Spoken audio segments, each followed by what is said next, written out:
Hi, my name is Daniela. I'm a very curious person. Everything I do is an adventure for me. As Mexican Muslims, we're really fun. My first time coming to the Dawah Center, it was a whole adventure. Now when I came, it's like I open the door and I come inside and it's like my second house. When I heard the hijab was like one of my biggest dreams came true. The hijab just makes you feel warmer. And I was like, of course not. It is. It does make you feel warmer, but it's warmer in hell. But I was like, no, you know what? No, because that is fake. You cannot make an online shahada. And he was like, yes, you can. I was like, no.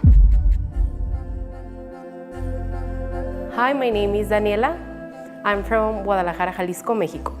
In Christianity, I think what I was missing is that it felt like it wasn't my choice at all.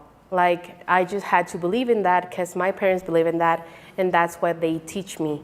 And honestly, it felt more of me being scared of God than actually believing.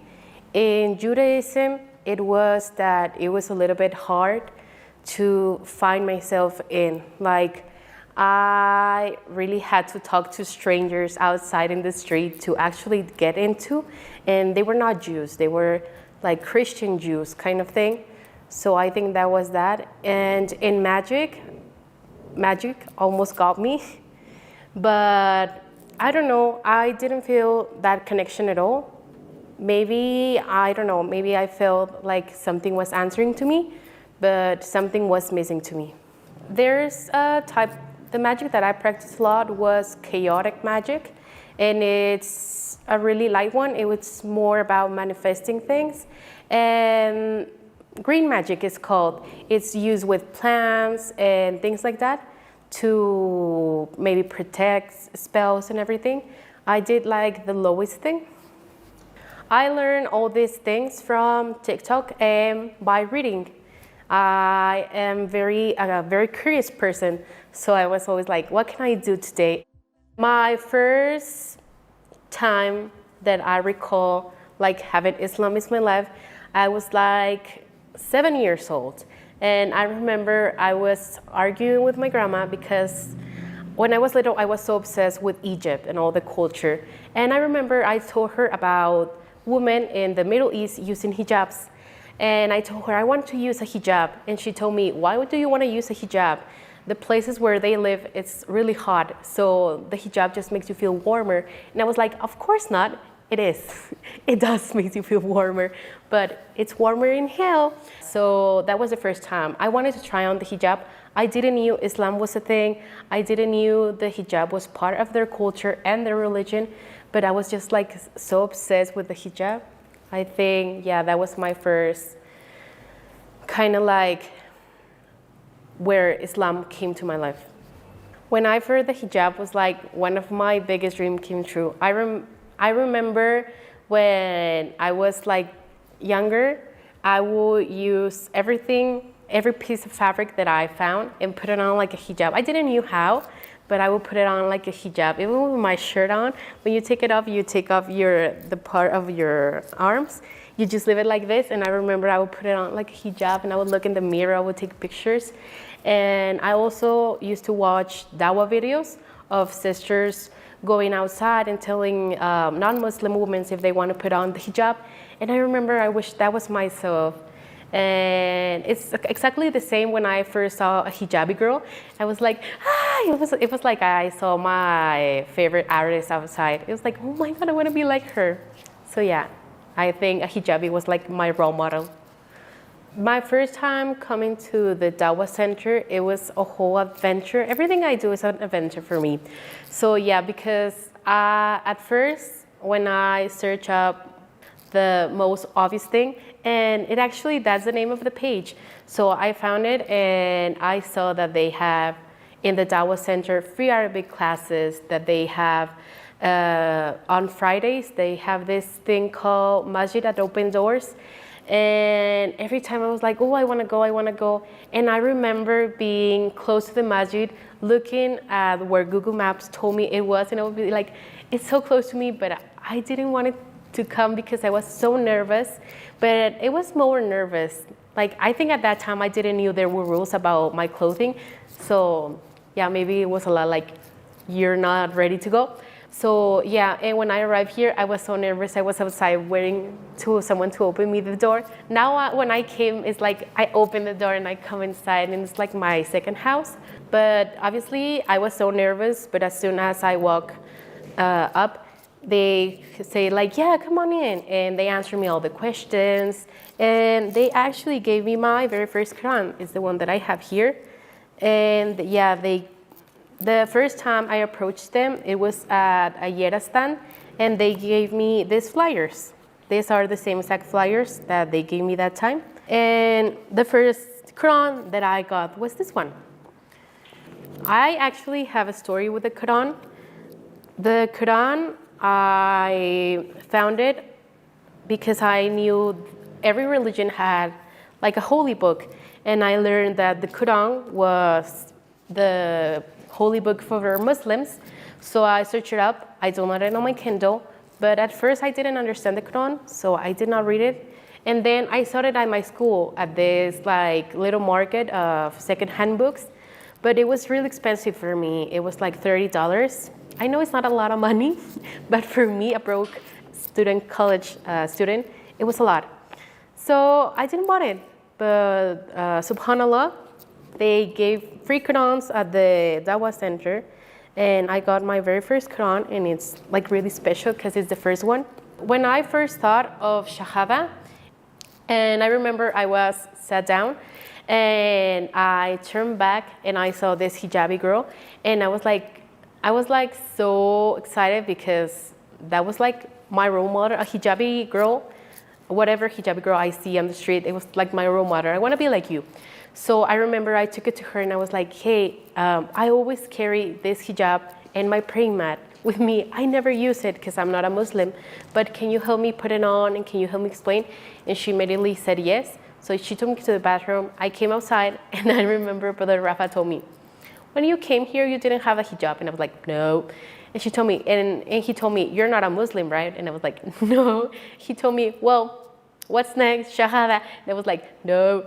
What are you missing? And I'm like, I don't know, stop please. But no, they were really nice. But that day I wore my hijab as it is supposed to be, and I made my first prayer ever. It was Isha.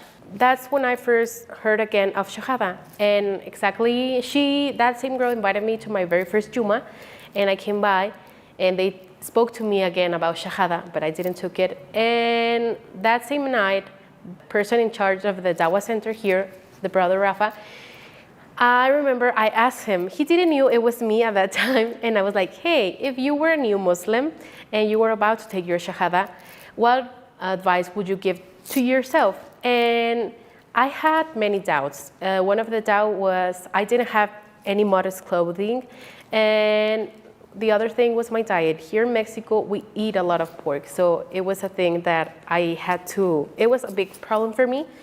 So I just asked him, what piece of advice would you give to that person? And I remember he gave me the answer to every question I had to myself that made me doubt of taking my Shahada. And he answered to me, and I was like, what do you know? Do you really know I'm Daniela?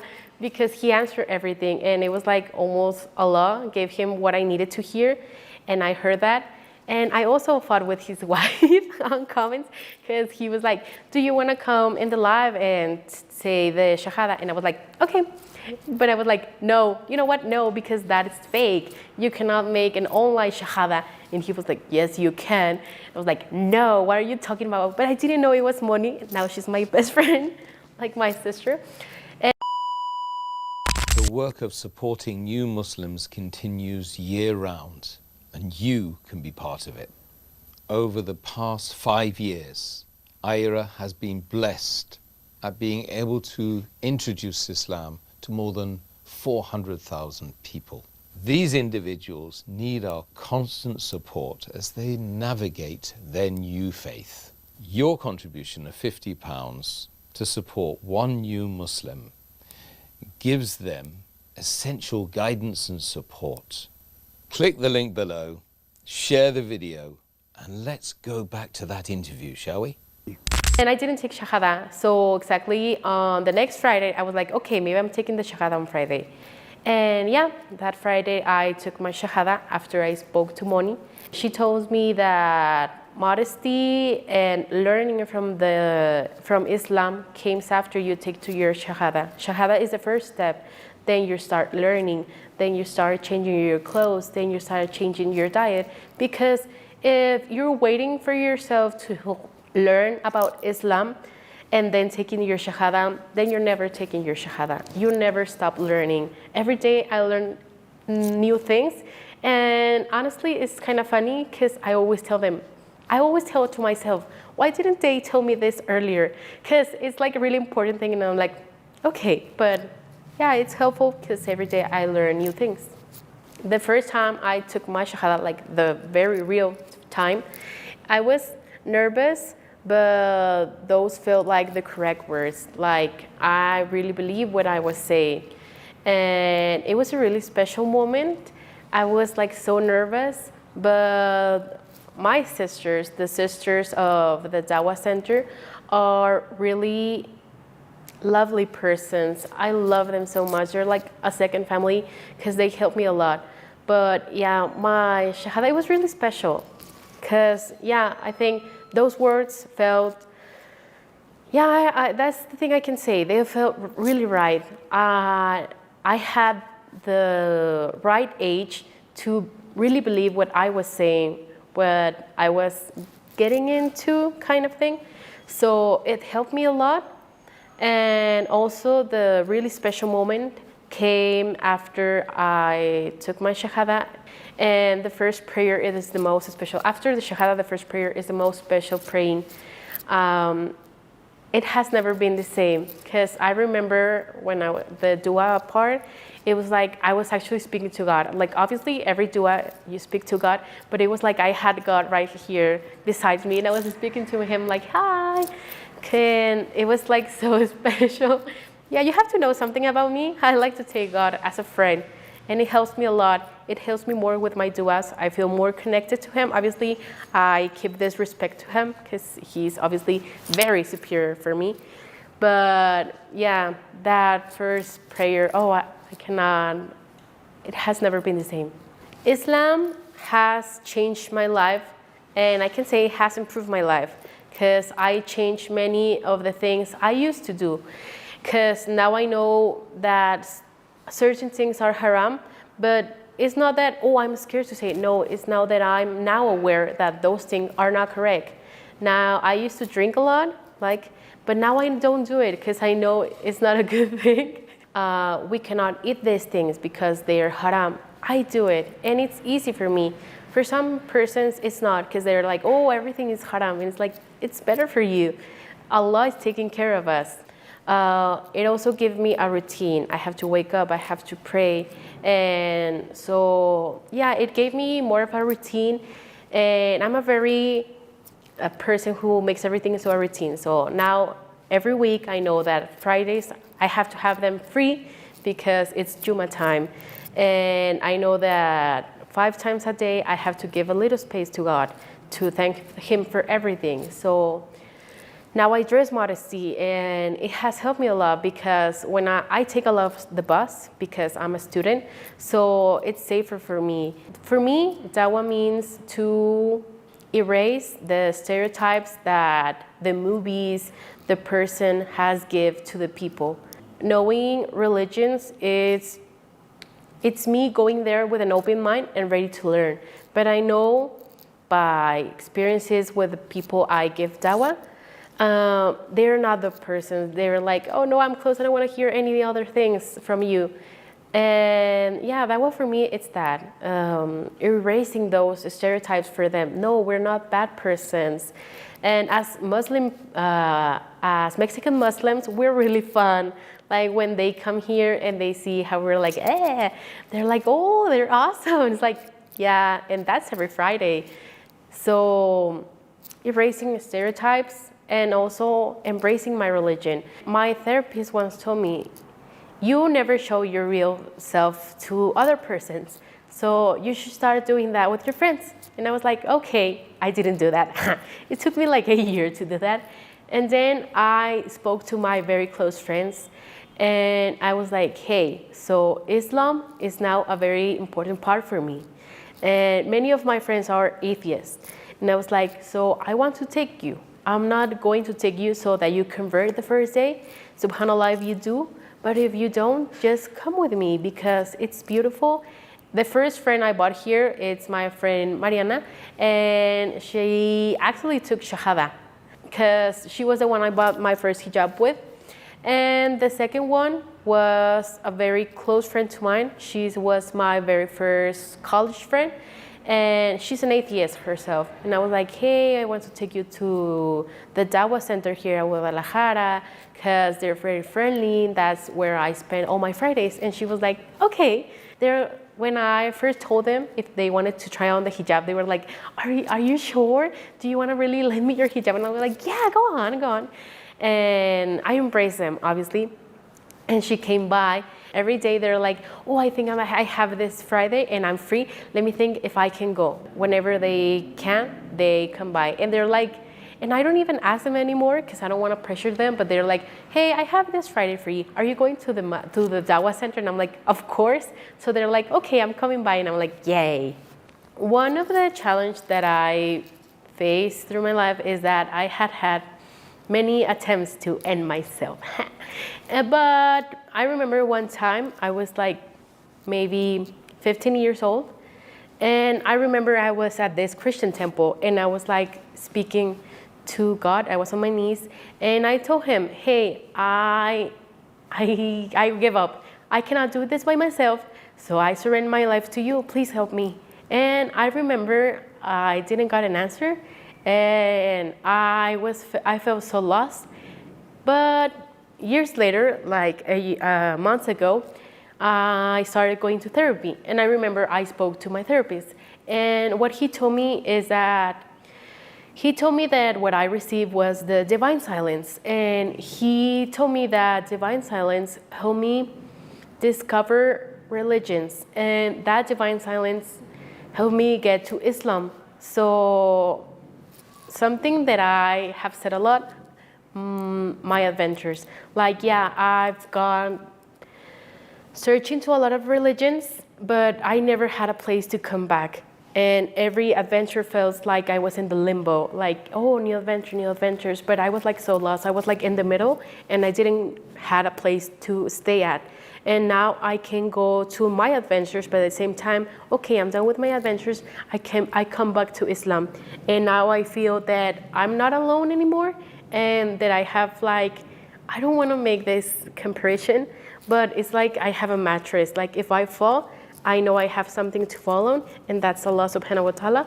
And I'm not alone anymore. Now I'm free for therapy. I don't have to go to therapy anymore, but now I have Allah. And I have therapy every time I pray. And it's free also.